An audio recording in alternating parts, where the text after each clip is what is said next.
Qulqulluu Giyoorgis urjii ladaa loltuu amanamaa fakkeenya kan ta'u ijoollee keef raajii kennimaa.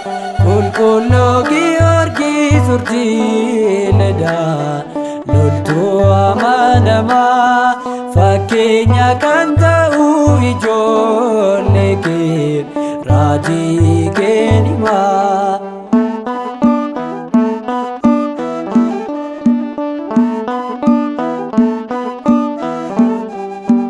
Sodaa hin qabdu waa'ee foon kee gochaa Kiristoos dhugaa baatee aangoo biyya lafaa dhugumaan tuffattee Giyoorgis dhiiga kee Waaqayyoof lolaaste. Qulqulluu Giyoorgis urjii ladaa loltuu amanamaa fakkeenya kan ta'u ijoollee keef raajii kennimaa.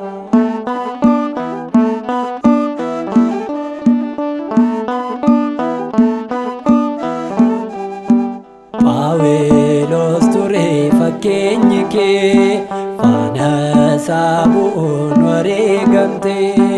Nutis ijoolleen kee fakkeenya siin qabna amantaadhaan immoo dhugaaf wareegamna. Qulqulluu Giyoorgis urjii ladaa loltuu amanamaa fakkeenya kan ta'u ijoollee keef raajii kennimaa.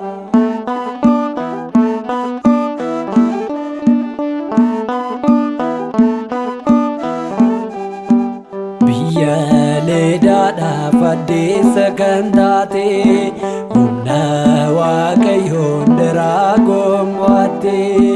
Taabota kee dursuun Aduwaa kan dullee har'as Itoophiyaan oolmaa kee hin daganne. Qulqulluu Giyoorgis urjii ladaa loltuu amanamaa fakkeenya kan ta'u ijoollee keef raajii kennimaa.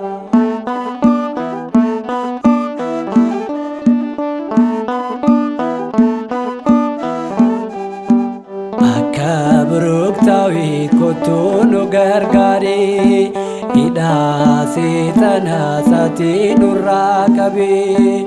Yeroo rakkoo keenyaa nuti si waammannaa Giyoorgis kadhaa kee Waaqaan araaramnaa.